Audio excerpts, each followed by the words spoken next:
Pada kesempatan ini kita akan kembali membahas tentang fluidostatis pada sub pokok bahasan hukum utama hidrostatis, hukum Pascal, dan hukum Archimedes. Oke, kita langsung saja ke sub pokok bahasan yang pertama, yaitu hukum utama hidrostatis.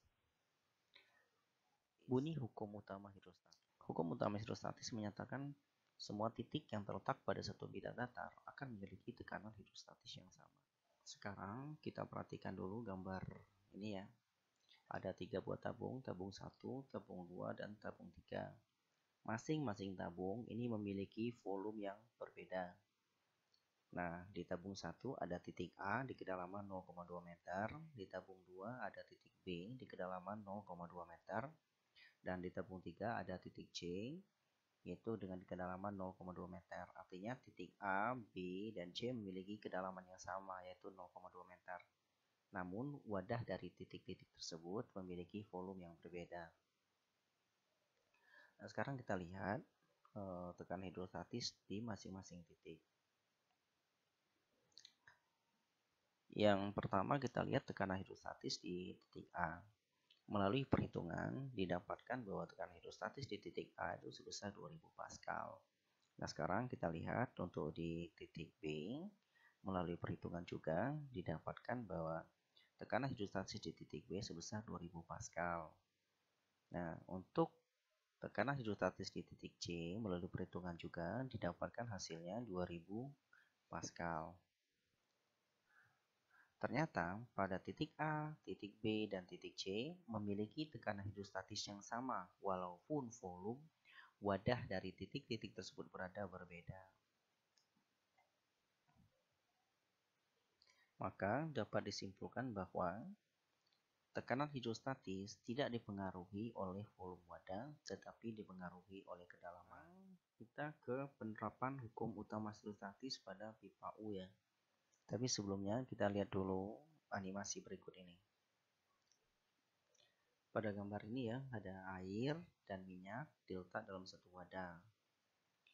Ternyata air langsung menempati posisi bawah dan minyak langsung menempati posisi di atas, dalam artian minyaknya mengapung. Jadi pertanyaannya, kenapa minyak tersebut berada di atas dan air berada di bawah?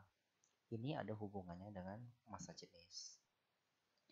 Hal ini terjadi karena massa jenis minyak yang lebih kecil daripada air, sehingga minyak akan selalu berada di atas. Sekalipun jumlah minyak itu akan lebih banyak daripada air, atau sebaliknya minyak lebih sedikit daripada air, tetapi posisi minyak akan selalu berada di atas. Nah, sekarang kita lihat pada pipa U ya. Ketika air dan minyak dimasukkan ke dalam pipa U, maka minyak dan air itu akan membentuk satu bidang batas. Nah, bidang batas antara air dan minyak ini kita kasih sebagai titik A ya, kita beri kode titik A.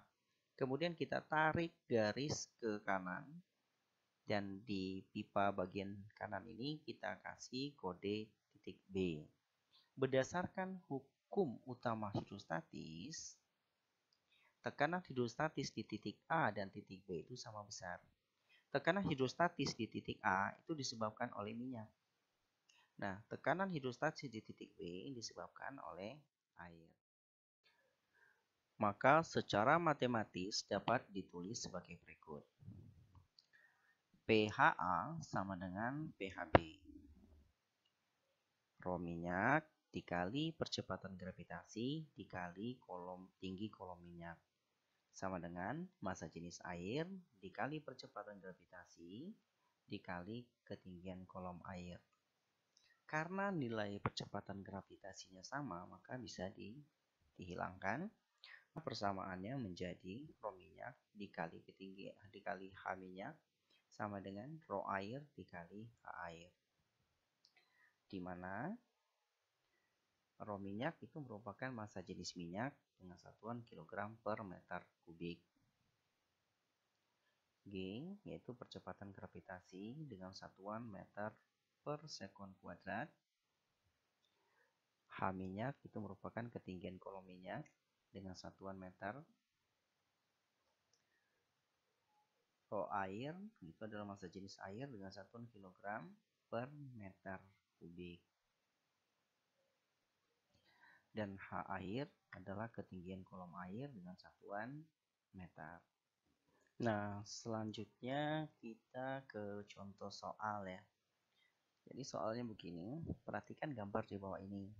Jadi di sini ada pipa U, sudah diisi dengan dua jenis zat cair ya. Jadi, jika massa jenis zat cair 1 adalah 1000 kg meter kubik, maka massa jenis zat cair 2 adalah titik-titik kilogram per meter kubik. Sebelum kita menjawab soal ini, maka terlebih dahulu kita harus membuat diketahui dulu. Yang pertama diketahui massa jenis zat cair 1 adalah 1000 kg meter kubik.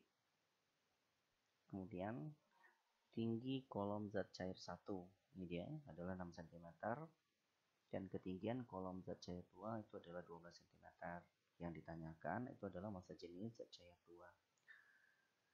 H1 dan H2 ini boleh dirubah ke dalam meter dan juga boleh tetap dalam satuan cm. Nah, dalam kasus ini saya tidak akan merubahnya ke dalam meter untuk mempermudah dan mempercepat perhitungan. Kita langsung jawab ya. Yang pertama kita tuliskan dulu rumus dasarnya, yaitu Rho 1 dikali H1, Rho 2 dikali H2. Kita masukkan angkanya. Rho 1 itu 1000, H1-nya 6. Rho 2-nya nggak ada, maka tetap kita tuliskan Rho 2 saja. H2-nya itu ada 12. Kita kalikan 1000 dikali 6, itu hasilnya 6000. Rho 2 kali 12, maka hasilnya adalah 12 Rho 2. Maka Rho 2 sama dengan 6000 dibagi dengan 12. Hasilnya adalah 500 kg per meter kubik. Sekarang kita akan membahas tentang hukum Pascal. Namun sebelum itu, silakan kita perhatikan dulu gambar ini ya. Nah, kenalkan dengan benda yang ada pada gambar di samping ini.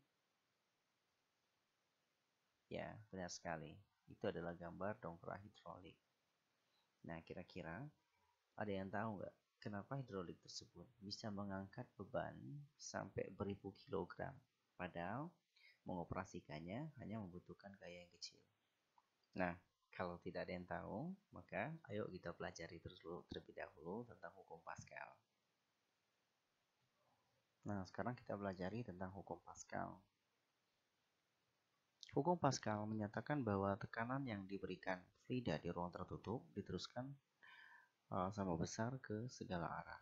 Sekarang kita lihat persamaan hukum Pascal.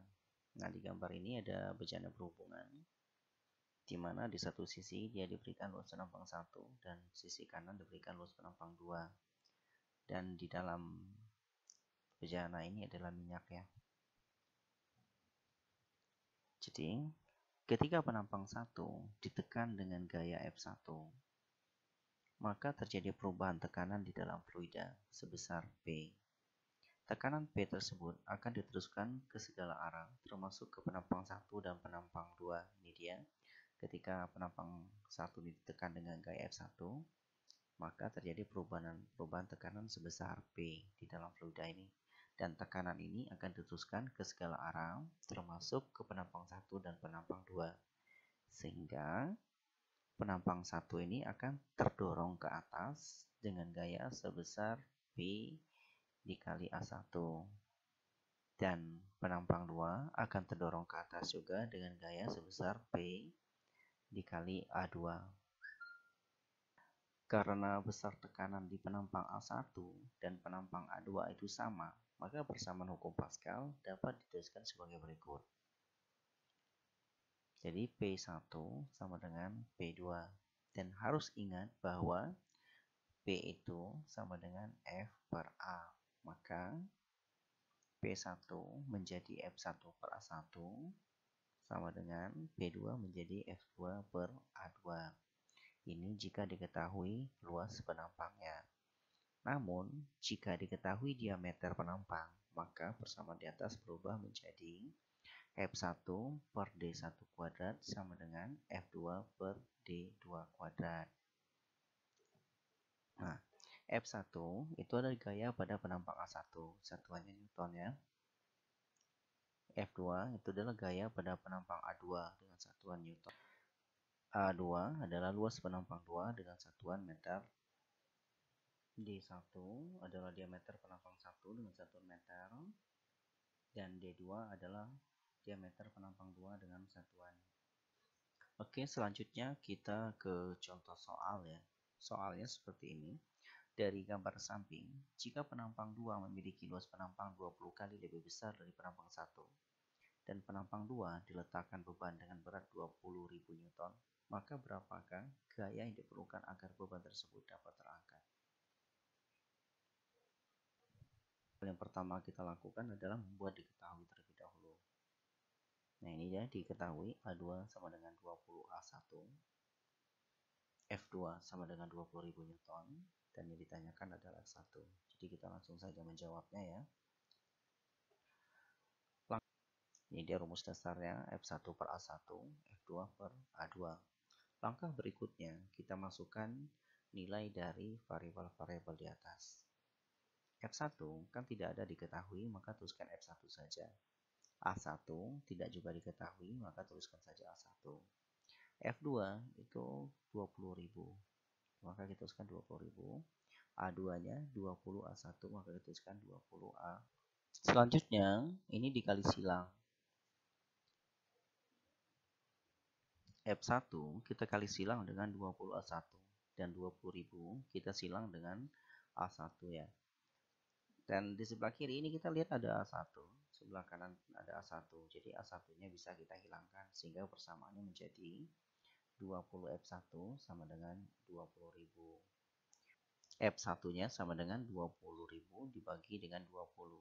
F1-nya sama dengan 1000 Newton. Artinya, untuk mengangkat beban 20.000 Newton hanya diperlukan gaya sebesar 1000 Newton. Oke, demikian pembahasan soalnya ya.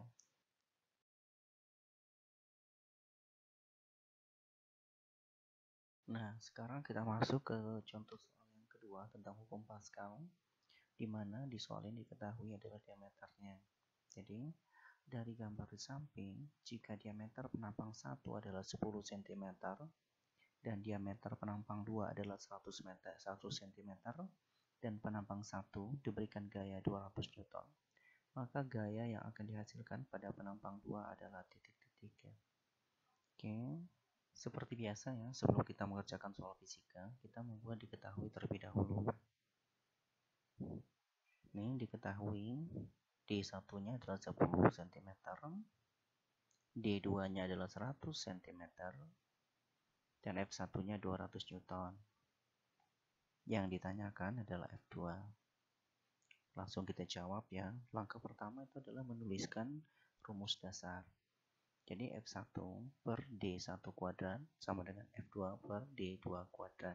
Selanjutnya kita masukkan angkanya. F1-nya 200, D1-nya 10 kuadrat, F2-nya tidak ada, kita tuliskan saja.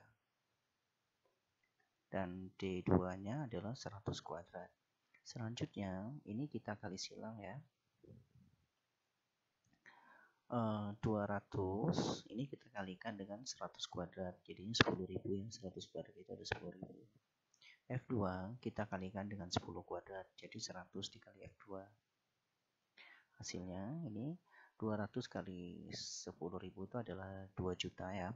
100 kali F2 adalah 100 F2. Sehingga F2-nya menjadi 2 juta dibagi dengan 100 ya.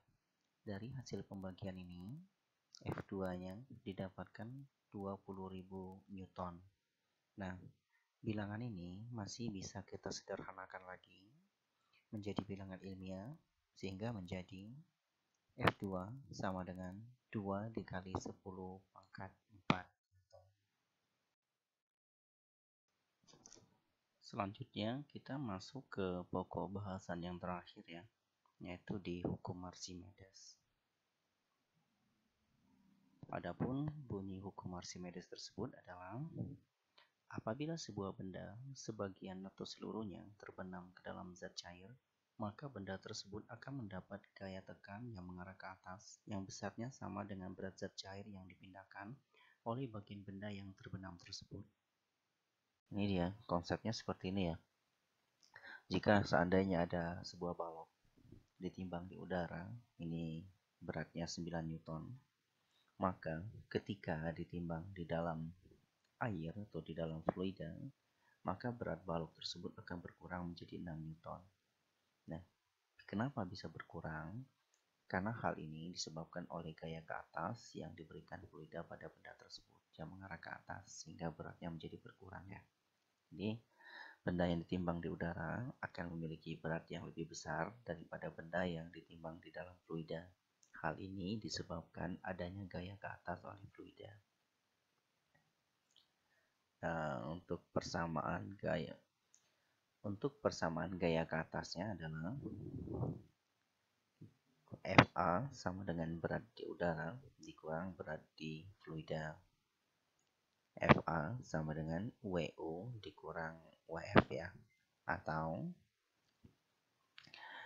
Fa juga sama dengan Fa sama dengan rho F dikali G dikali VBF ya.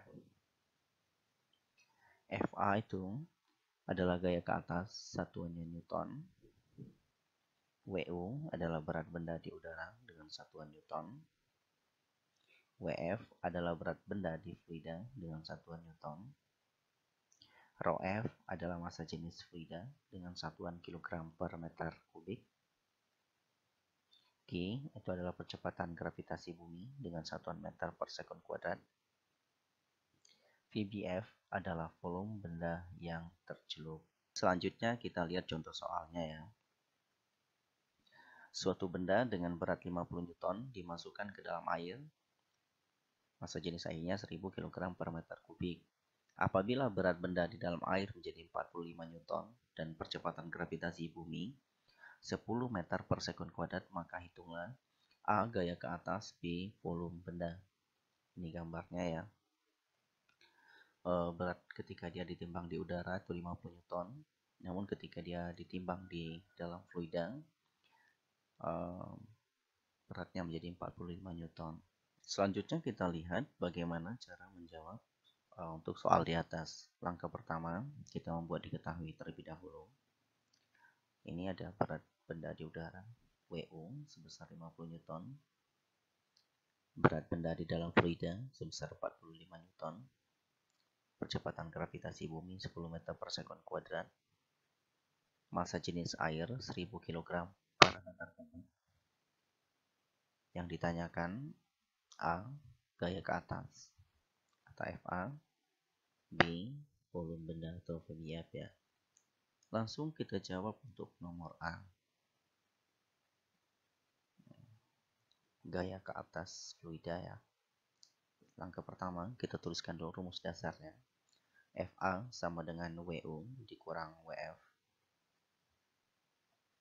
Fa sama dengan Wo-nya 50, Wf-nya 45, maka hasilnya adalah 5 Newton. Jadi gaya ke atas oleh fluida sebesar 5 Newton. Sekarang kita jawab untuk nomor B, yaitu volume benda. Untuk volume benda kita bisa menggunakan persamaan ini ya. Ini ada Fa sama dengan rho F kali G dikali VBF. Karena VBF-nya itu volume benda tercelup, dan sedangkan benda ketika ditimbang di dalam fluida itu tercelup semuanya, maka volume benda sama dengan VBF. Nah, kita masukkan angkanya. Fa itu ada 5 Newton, rho F-nya 1000, G-nya 10, dan VBF-nya belum diketahui, maka terus VBF saja. Selanjutnya kita kalikan saja ya. 5 tetap 5, tidak ada faktor pengali lain. Kemudian ada 1000 kita kalikan dengan 10 dikalikan VBF, maka jadinya 10.000 VBF. Maka VBF-nya menjadi 5 dibagi 10.000. Hasilnya 0,005. Hasil ini bisa kita sederhanakan menjadi bilangan ilmiah ya. Jadi VBF-nya menjadi 5 dikali 10 pangkat min 4 meter kubik. Selanjutnya kita masuk ke konsep tenggelam, melayang, dan mengapung ya. Tapi sebelumnya kita saksikan dulu video berikut ini.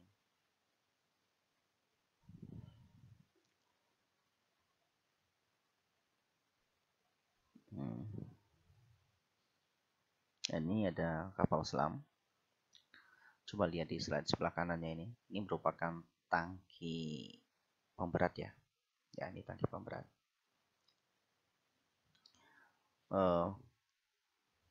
Ketika kapalnya akan menyelam, maka tangki ini akan diisi oleh air.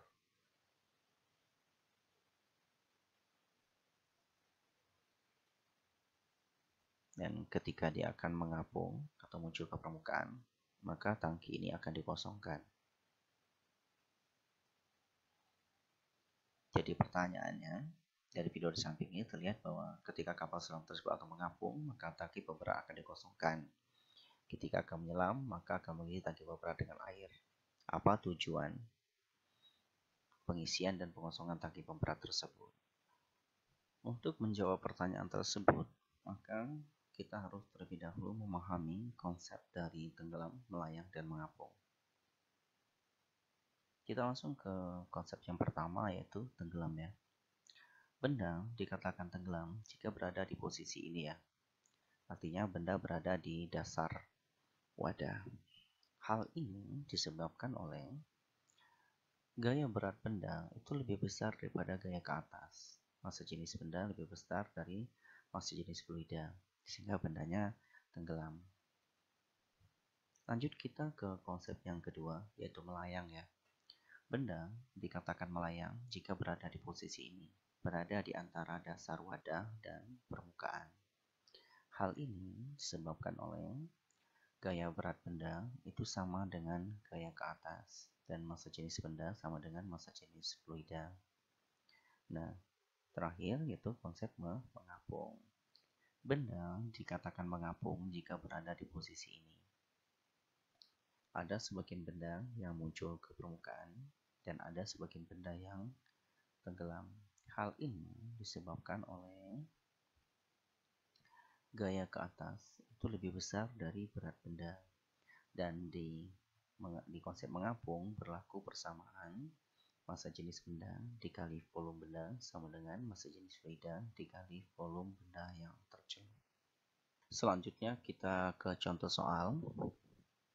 Jadi ini soalnya, sebuah balok kayu mengapung di air, di mana seperempat bagian dari balok tersebut muncul di permukaan.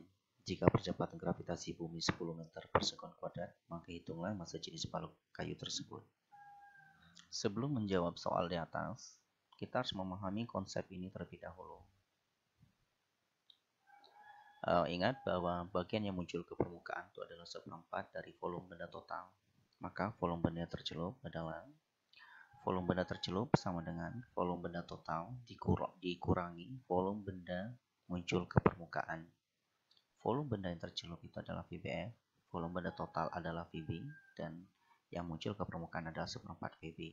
Maka jika dikurangkan, hasilnya menjadi VBF sama dengan 3/4 VB. Ini konsep yang harus benar-benar kita pahami. Setelah memahami konsep di atas, maka selanjutnya kita bisa membuat diketahui VBF-nya 3/4 VB, rho F-nya sama dengan 1000 kg per meter kubik, G-nya sama dengan 10 meter per sekon kuadrat. Maka yang ditanyakan adalah massa jenis benda ya, atau rho benda. Langsung kita jawab.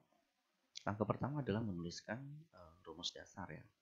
Rho B kali VB sama dengan rho F kali VB. Selanjutnya tinggal kita masukkan saja angka-angkanya ya. Ini dia. Rho B-nya belum ada, kita tuliskan saja. Volume bendanya belum ada, maka kita tuliskan saja juga. Di sini ada massa jenis fluida, kita tulis 1000. Volume benda yang tercelupnya VBF-nya itu seperempat VB. Nah, kalau kita perhatikan, di sini ada VB, di sini juga ada VB, maka ini bisa dihilangkan. Maka persamaannya menjadi rho B sama dengan 1000 dikali seperempat. Nah, hasilnya rho B sama dengan 250 kg per meter kubik. Dari mana hasil ini? Yaitu 1000 dikali 1 dibagi dengan 4. Saya kira ini aja untuk pembahasan soalnya ya. Andai kata yang belum paham, kalian boleh menuliskan di kolom komentar, nanti saya akan membalas.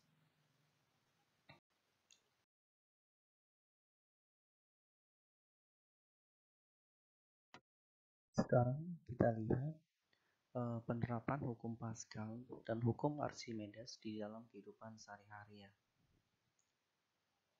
Nah, ini dia ada beberapa alat yang mengadopsi konsep hukum Pascal. Sebagai contohnya, 1. Ada dongkrak hidrolik. 2.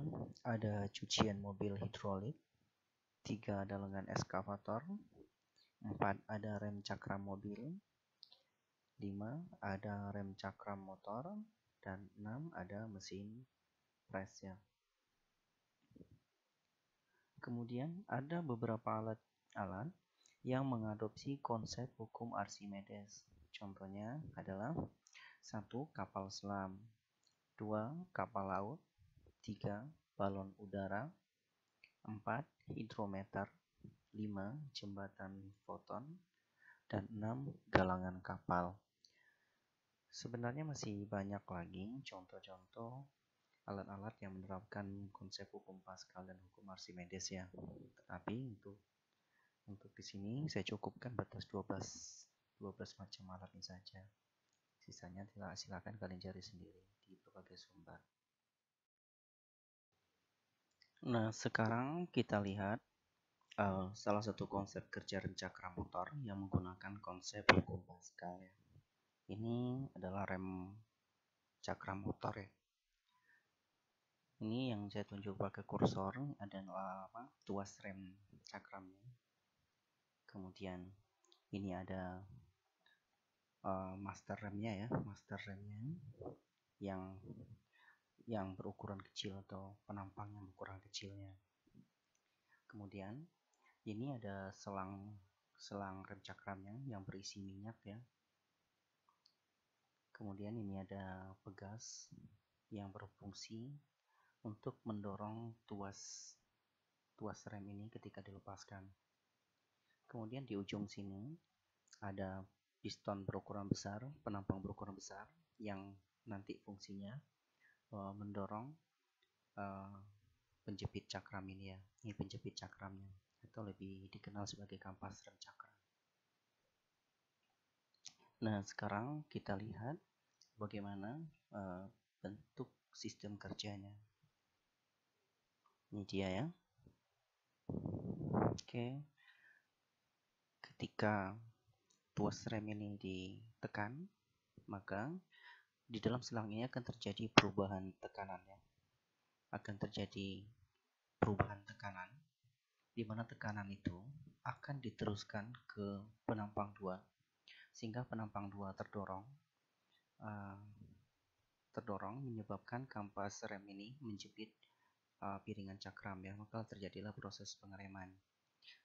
Dan ketika tuas ini dilepaskan, maka pegas ini akan mendorong tuas rem cakram ke bentuk posisi semula. Nah, begitulah pola kerja dari rem cakram motor yang memanfaatkan fluida di ruang tertutup dengan mengkombinasikan dua penampang ya, ada penampang kecil yang berada di tuas rem dan penampang besar yang ada di kampas rem cakramnya.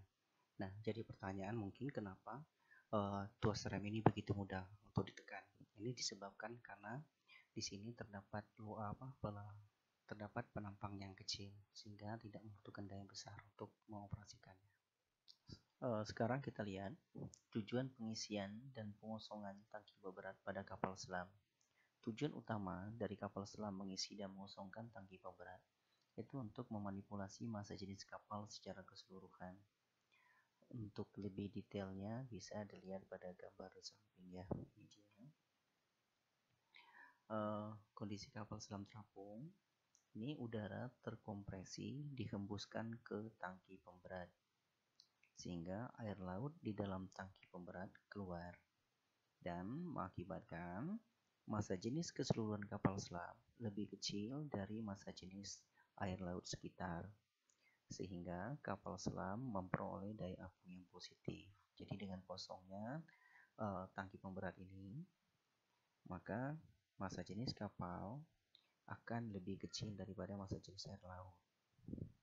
Nah, sekarang kita lihat kondisi kapal selam ketika tenggelam, di mana ventilasi di atas tangki pemberat dibuka sehingga air laut masuk ke dalam tangki pemberat ya, memaksa udara keluar dari ventilasi.